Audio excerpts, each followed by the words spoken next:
Options, options, options. Options are a beautiful thing. I'm not against options when it comes to career paths, when it comes to different educational fields. Those are just a few. I have no problem with options. The problems that we have today when it comes to people of the faith and claiming to be men or women of the book is that the scriptures gives us options. It gives us options in terms of within defining the law, in terms of how we should live and what we should eat, who we should marry, how overall we should live.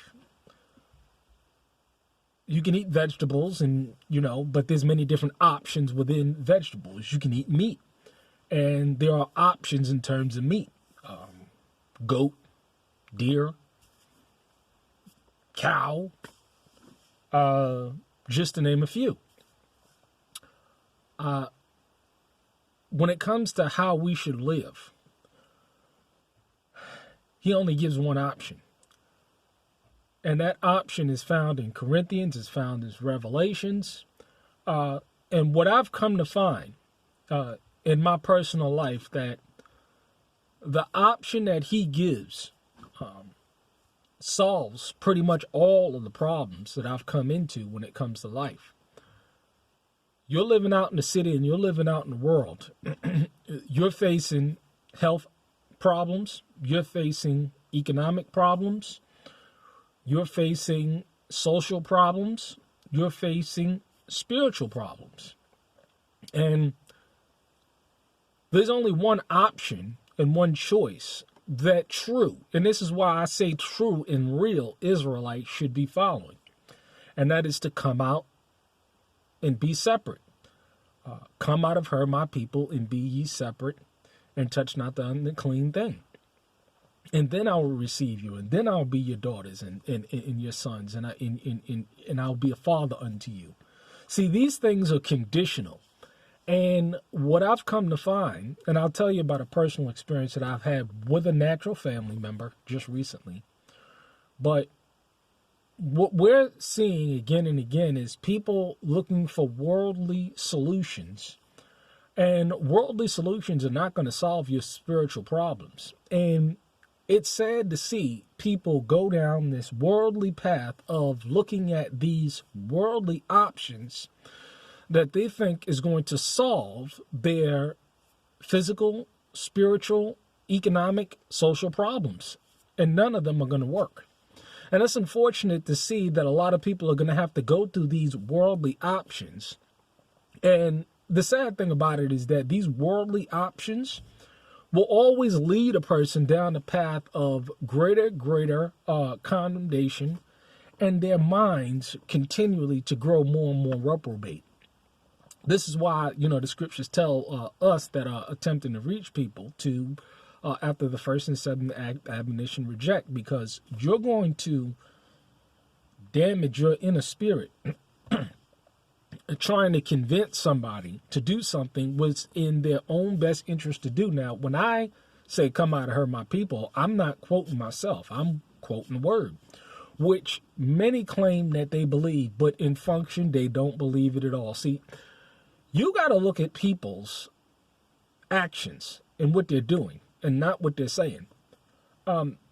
I don't care how much the sisters cover their heads. I don't care how much the brothers put on their fringes. It means absolutely nothing at all when you watch the mannerism of their lifestyle.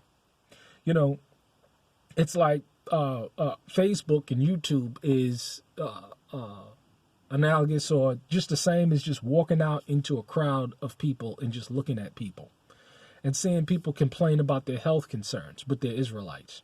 You see people complain about their Sabbath concerns, but they're Israelites. You see people complain about their economic concerns, but they're Israelites. And what I found 100% of the time is that they're following this worldly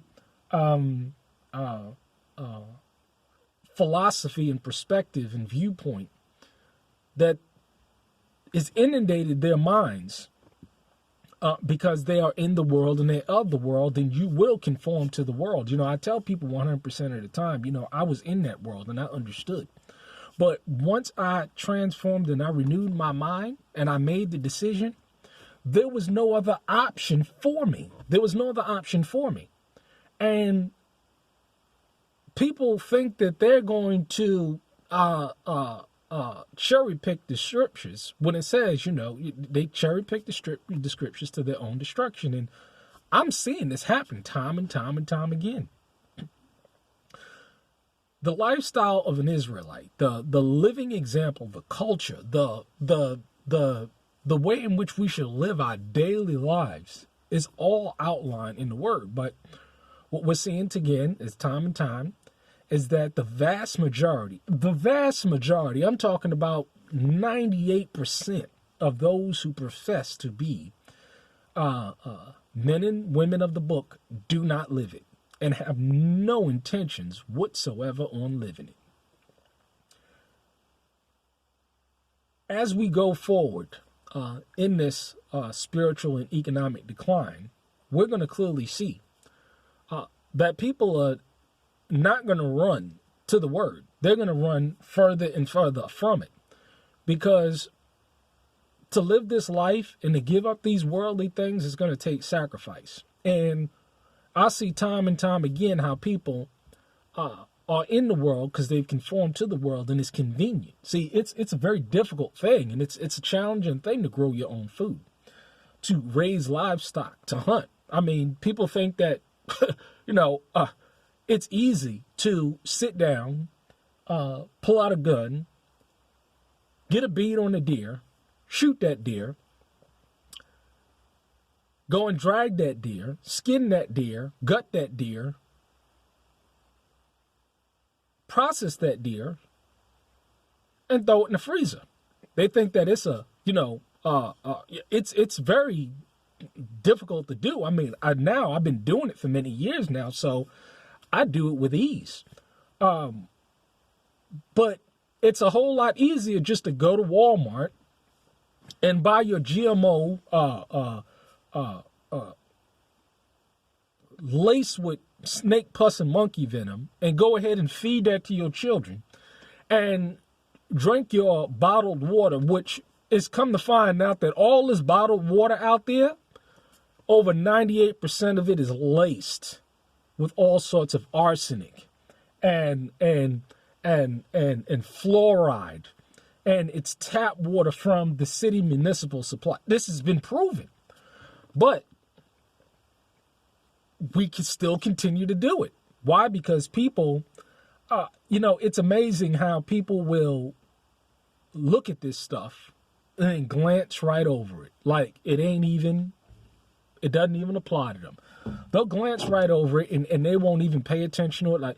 Like it doesn't apply to them. Like they're exempt because they can profess the name of Yahweh. It's amazing. This is this sick thought process that's going on today. And you're going to need to understand. And see, I clearly understand, because let me show you something. See, the Most High said, preach deliverance. And you see this? This is a deliverance manual. And it goes into, and this is one of several that I have, of the spiritual root causes of why people are dealing with the issues what they're dealing with. The spiritual root causes, and the Most High said, the Messiah said, preach deliverance. And you see very few people preaching this thing today. And this is why the people in such a chaotic state is because they're preaching to you Taoism and Confucianism and Buddhism and all these isms and Christian. They're preaching to you all of this stuff. And this is why the people are in this state. When the Most High clearly gives you instructions of what you need to be doing, what kind of physical moves that you need to be making. Sad. Really is sad. See, I don't have no time to defend any community except for an Israelite community. I don't have any time to feed any community except for any Israelite community. See, people educate, protect, lead, guide those who are actually living it. Those are the only people that I'm concerned with. I know it's very offensive to hear this kind of stuff, but it's just nothing but the truth. See, we can go out and we can tell people about how they should be living, but if a person is not living the way the Most High has clearly defined the way in which they live, what makes you think they're going to tell you that? What makes you think they're going to preach you that? What makes you think they're going to teach? Because they don't have no living example. You see? None whatsoever. They have words. They have smooth sayings to get you to, I love you, and we're all in this together. And they have all of these smooth sayings and words to get you to lull you into this sense that they're concerned about you, but they're not concerned but their own selves. That's just the truth of the matter. You see? Options. Back to options. I've had this experience dozens of times, but I own a farm. Own it flat out, and plenty of room for nieces and nephews, which I've told my nieces and nephews, hey, y'all can come out here, got plenty of room, provided that, and the interesting thing is that, they're getting wind of this Israelite movement, and I see them getting wind of this Israelite movement, and the idea is that, I want to tell them the proper way of going about doing it, because I don't care, these IUI, all these camps, they ain't nothing. They ain't doing nothing for the people. I don't care how much they put on nice garments and march through the pagan heathen communities and streets in this world thinking that they're going to do. They ain't doing nothing at all to save or redeem the people. You know why? Because they have not obeyed the word themselves. So, there's the ability to come out, right? Because there are no jobs, homelessness. My family, nieces and nephews, 20, 21, are experiencing now. And I say, listen, I can understand, you can come on out, provided that you're willing to conform to what I'm talking about. Fine, no problem. Then they start looking into other options, and they say, well, I'm going to look into this option, and I'm going to look into that option. But you're still an option. You're still an option. No. You're no longer an option. Well, this is no longer an option for you. And they watch my videos. No, see, because a person that has that thought process, they'll exhaust, or they will attempt to exhaust all of their worldly options. And then when nothing else works, they'll drag their sorry ass out to you. And they're still going to give you hell. They're still going to give you problems because they have not renewed their minds. They haven't done it. And they're not going to do it. You see what I'm saying? Go inside. They're not going to do it. They're not going to do it at all. And this is the truth. This is the fact of the matter. Because see, the idea is that when the Most High puts his Ruah in you, according to Jeremiah 31:31, you're supposed to be a renewed person. You see, but you don't see that barely at all. At all. And it's going to get worse. It's going to get worse. You're going to see less people coming into this truth, into the real truth. See, the idea is that you got all of these movements going on. They're not redeeming anybody. The people's lives are not getting any better. It's amazing to see people and to see examples throughout the years watching people.